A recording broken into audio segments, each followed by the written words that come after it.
Get this thing started. Happy Tuesday, everyone. Welcome back to the CI Chit Chat. Happy New Year and Merry Christmas. Hope everyone had a good time. I know I did. We've got two little kids, now three. I had a son about a month ago, so we had an awesome Christmas. And good to just take a couple weeks here, spend a lot of time with family, but now January's here, 2026 is here. We are hard at it. So, for anyone that's new, we're talking about CI, which is carbon intensity.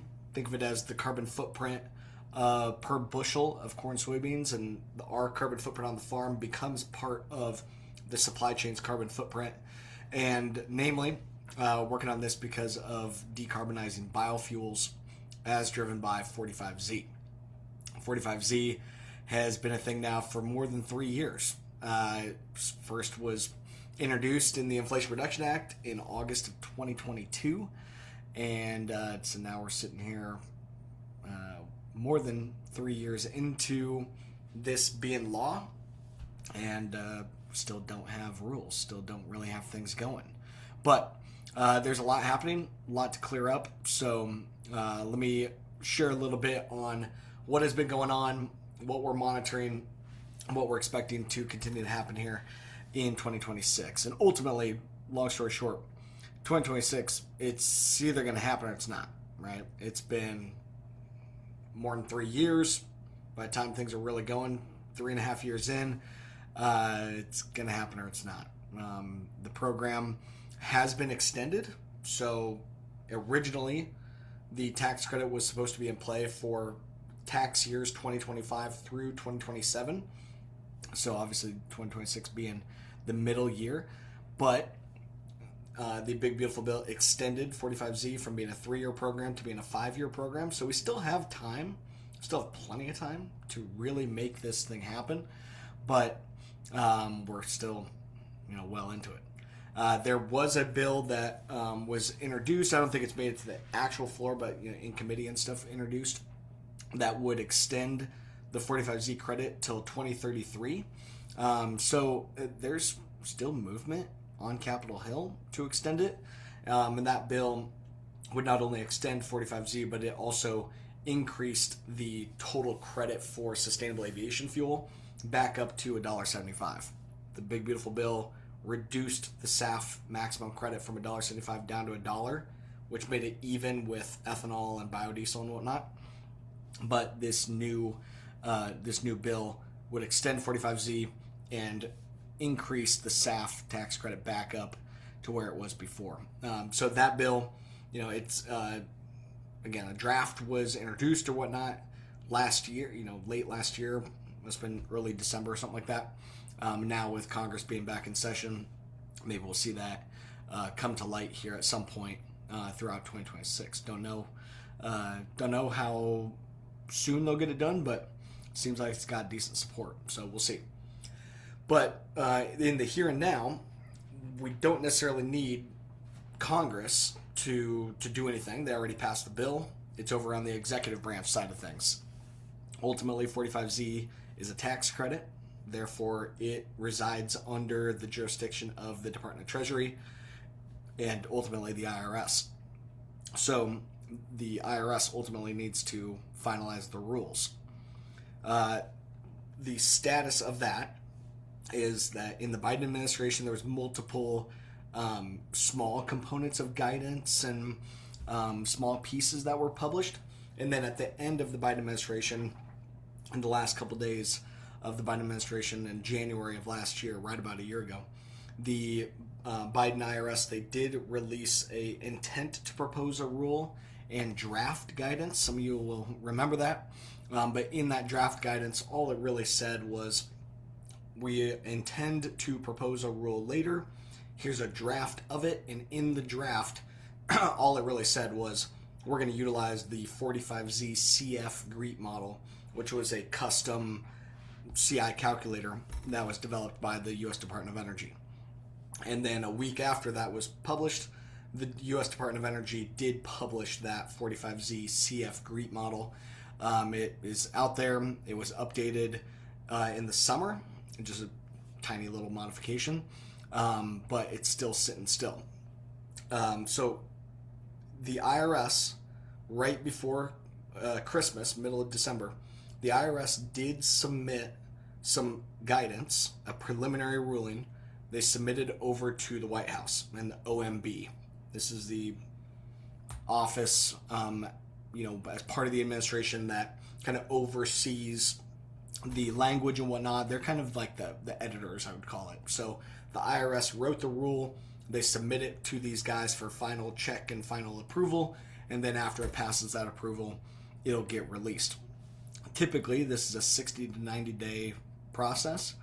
But my sources were saying, hey, they submitted this before Christmas, and it's actually their intent to jam it through and get it out before the end of the year.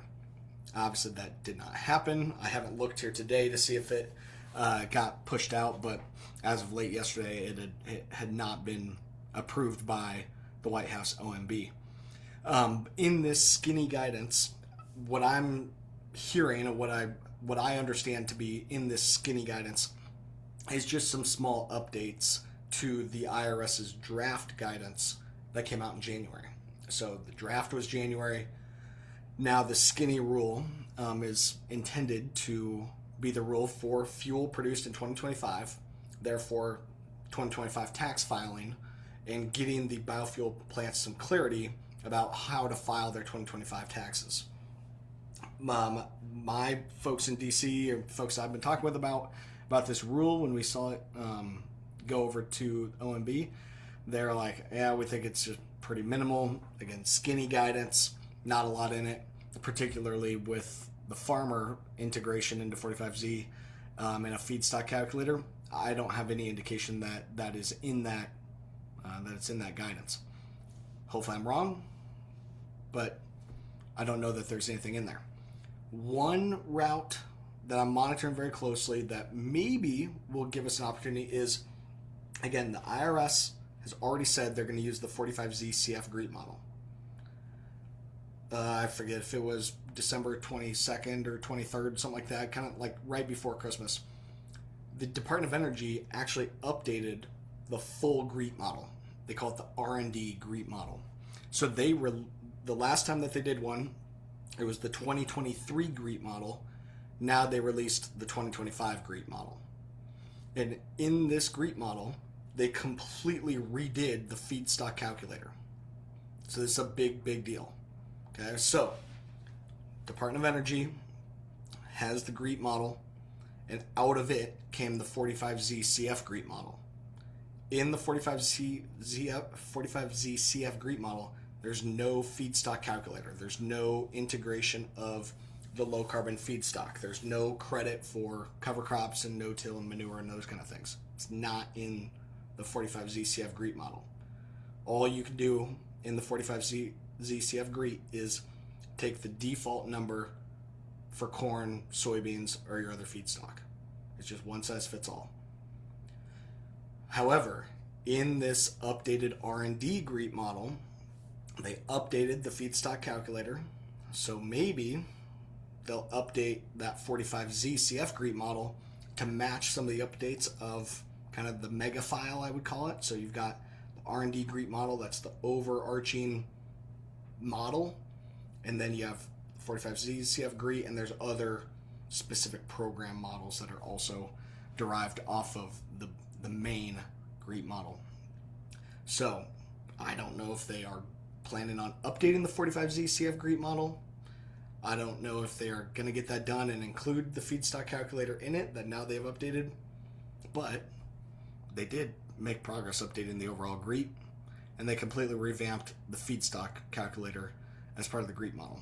A couple of the specifics of that, of what they updated, they completely changed the back-end model, or the overall calculation in the biogeochemical model that they use. That's basically the calculation as to if you use cover crop, you check that box, and you're in Washington County, Iowa, here's how many points you get.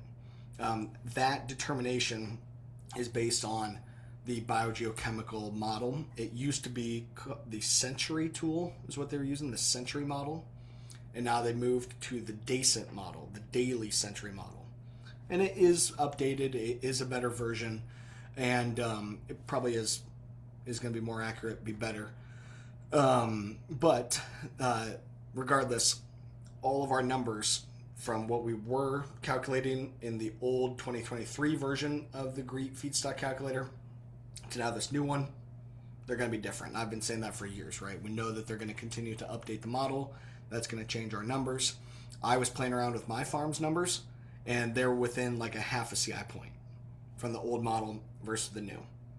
And the overall default is within like a point and a half or something like that. So going from 29 to like 27 and a half or something like that. It did move a lot of the defaults down. So it's saying instead of us being this big polluter, it did knock it down a little bit.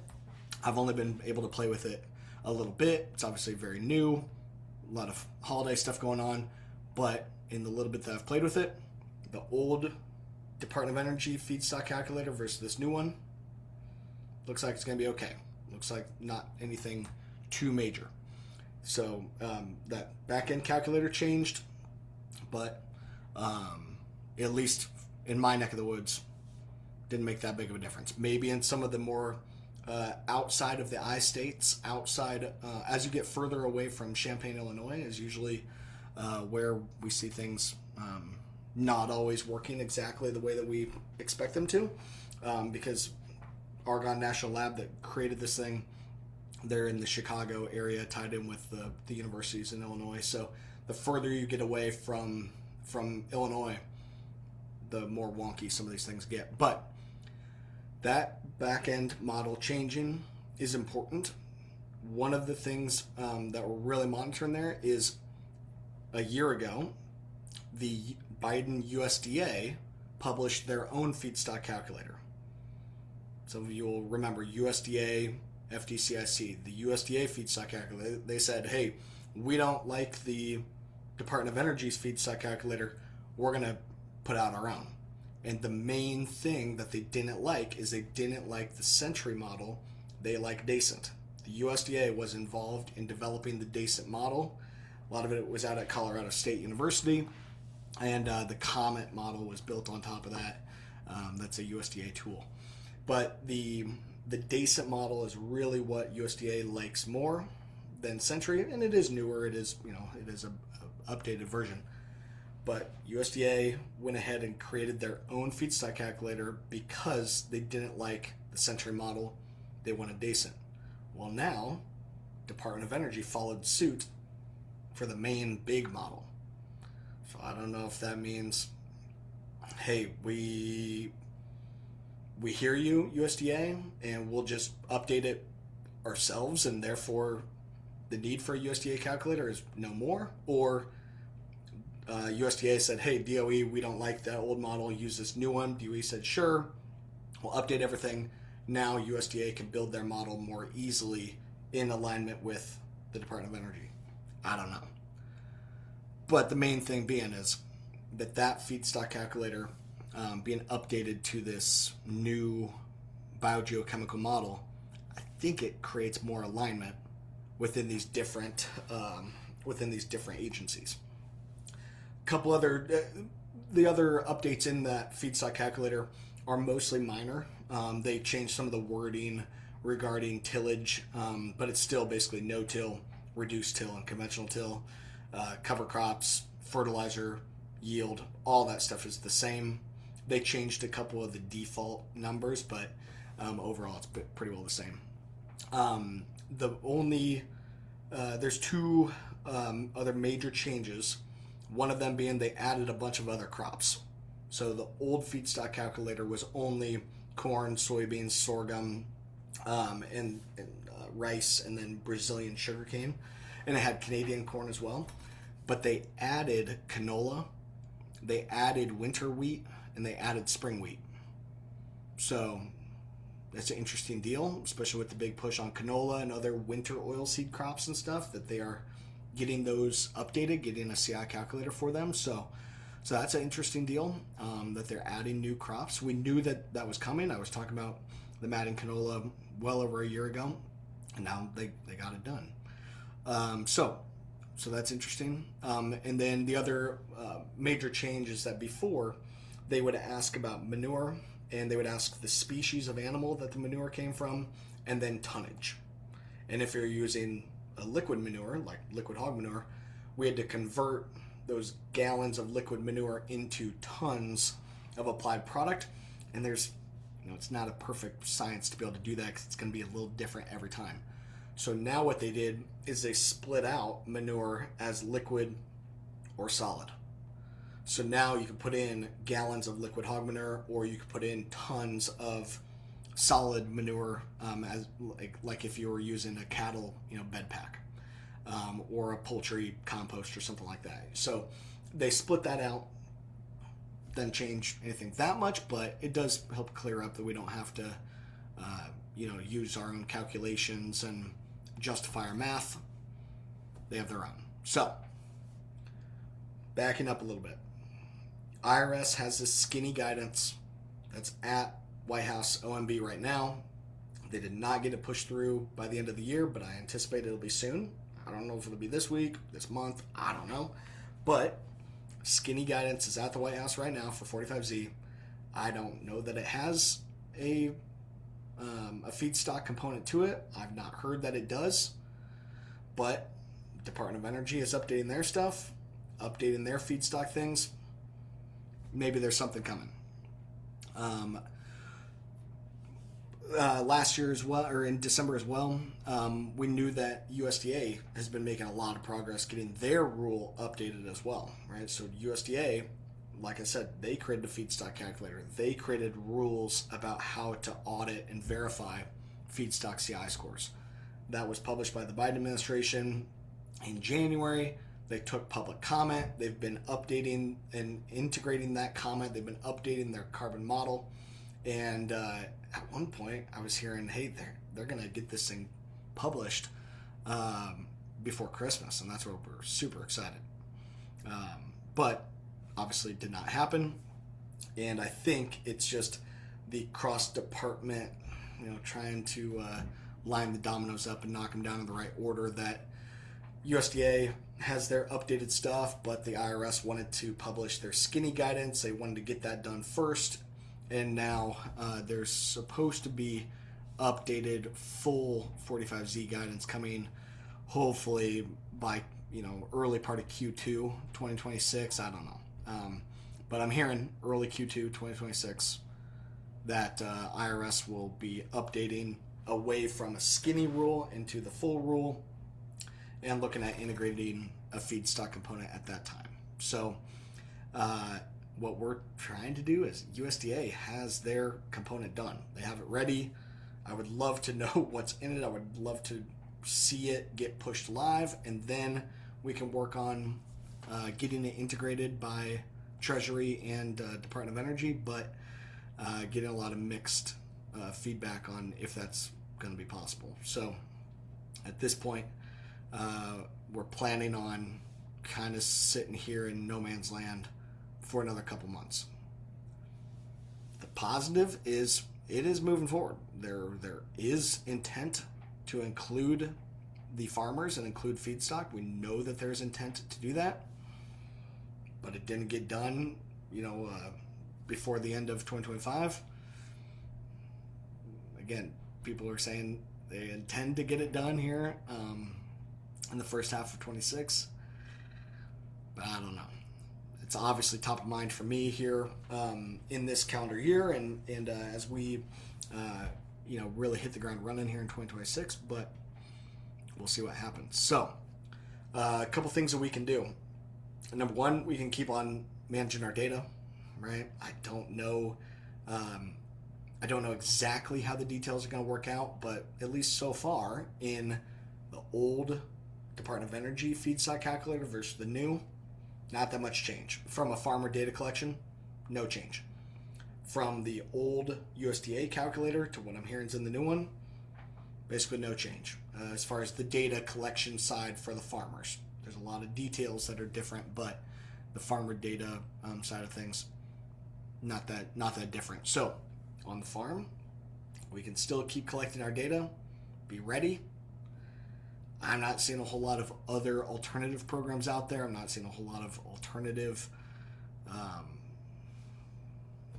big opportunities for farmers to be competitive and make it and use sustainability as a way to do that. So I got to keep fighting this fight to try to get it across the finish line, because I know my family farm could benefit tremendously from it, and a lot of you as well. I don't see an alternative that's anywhere close to the opportunity that 45Z presents. And there's enough interest and intent in DC to get this done that we got to keep giving it a shot. But obviously I've been years off on the timing at which things can get done in DC, and not been fun to try to keep paying the bills, having a company, having as many employees as we have for as long as we have. But we're doing it. We're keep fighting the fight because it's a big deal and massively important for American farmers. So we'll keep watching, keep seeing what happens in DC. Obviously, things just got kind of restarted yesterday, so we'll be hitting them hard. Any of you that are tied in DC, be just keeping your ears open and having conversations, just encouraging folks to get 45Z done. That was one of the things that I was getting feedback on in December when I was having a bunch of conversations with folks in DC. They're like, yeah, we have this going, but with the farmer bridge payment and the $700 million regenerative stuff and trade and E15, 45Z was kind of pushed down in the conversation. They're like, is it that big of a deal? Do the corn growers want it? Does Soybean Association, does Farm Bureau, do they want this? There was a lot of distractions, but 45Z is huge compared to those other things as an actual longer term solution, not just government printing money and handouts to farmers. So we need stable markets. Obviously, domestically is where those probably going to have to come from. Not seeing a lot of movement externally, and obviously things going on. I can't bank on there being any any foreign markets that are going to provide any solutions anytime soon. So we got to have those domestic markets going. The opportunity's there. The language is written. It just needs to get across the finish line, and we need to keep our folks in DC encouraged to get it done. Again, the intent is there. Just trying to encourage them to get it across the finish line. It was kind of a long rant on all that, but hopefully it makes sense that there's stuff moving. We are trying to figure out on our side, do we integrate this new Department of Energy model into topsoil, or is there just going to be a different new one? Where do we spend our time and money? Like, is it going to actually be worth it? And again, so far, the numbers aren't that drastically different that it's going to massively change this for all of you. So I don't know exactly yet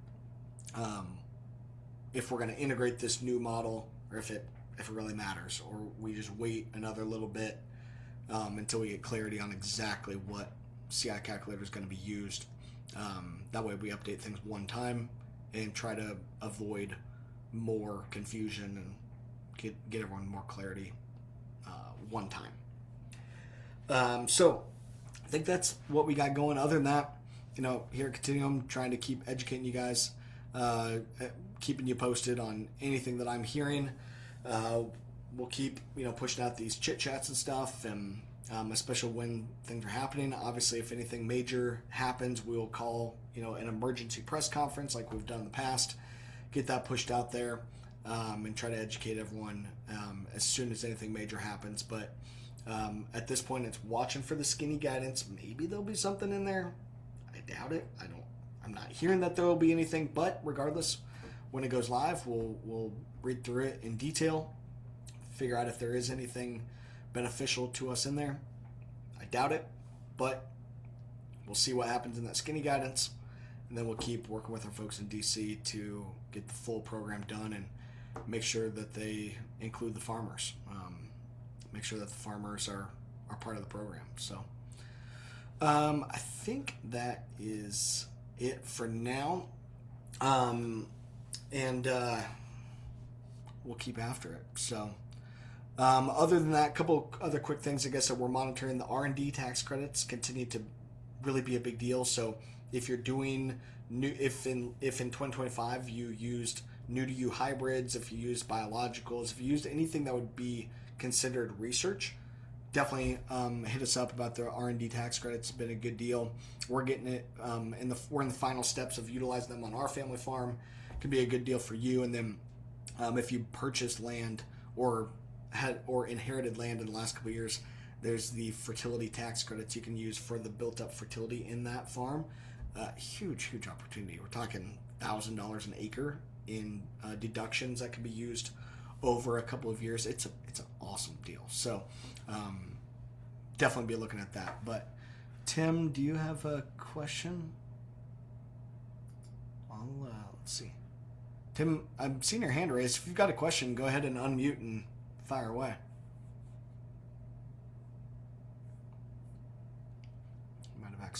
Looks like you might have accidentally hit it.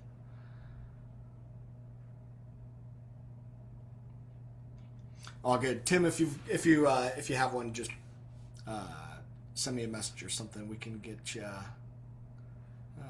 your questions answered, but might have just been on accident. But anyway, we'll keep you guys posted. Thanks for hopping on. Happy New Year, and we'll keep fighting the good fight. So, thanks everyone. Talk to you next time.